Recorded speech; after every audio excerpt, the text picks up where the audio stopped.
حضور دے وصال کو بعد جنگ یمامہ 11 ہجری حضور دا وصال ہویا، ابو بکر صدیق خلیفہ بنے۔ ابو بکر صدیق خلیفہ بنے۔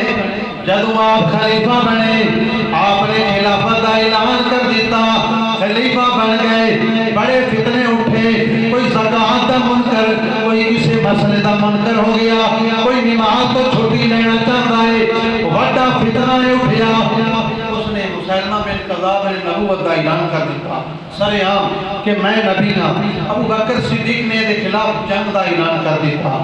جنگ کا اعلان جدو کیتا اور جنگ ہوئی، اتنی شدت نہ ہوئی کہ نبی پاک صلی اللہ علیہ وآلہ وسلم دے زمانے کے اندر تقریباً 259 صحابی شہید ہوا۔ جتنی جنگاں حضور نے لڑیں کا پرمال اسلام کی سار بلندی واسطے 259 صحابی شہید ہوا ہے، لیکن جدو ابو بکر صدیق نے مسیلمہ بن کذاب نال جنگ لڑی، جو ہے قافلہ بھیجا، فوج بھیجی، جدا جو ہے سپہ سالار سیدنا خالد بن ولید نے بنایا اور جنگ واسطے بھیجا۔ اور اس جنگ کے اندر کچھ روایتاں 1100 اور کچھ دے اندر 1200، جن اندر 700 حافظ قرآن صحابہ کرام شہید ہو گئے۔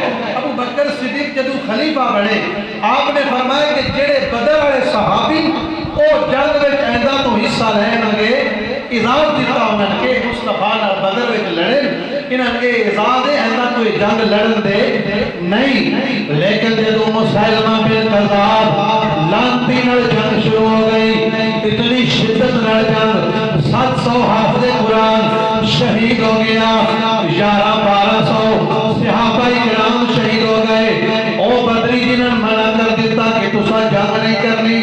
ابو بکر صدیق نے فرمایا او بدر والے ہون اٹھو، تھوڑے بیٹھنے کا بھی وقت نہیں، ہون جا کے تسی بھی لڑو، ہون تھوڑے لڑنے کا بھی وقت آ گیا ہے۔ اس واسطے ختم نبوت کا مسئلہ اتنا عام نہیں، اتنا چھوٹا نہیں کہ اس کو عام لے کے جڑا ہے مطلب کمپرومائز کر لگئے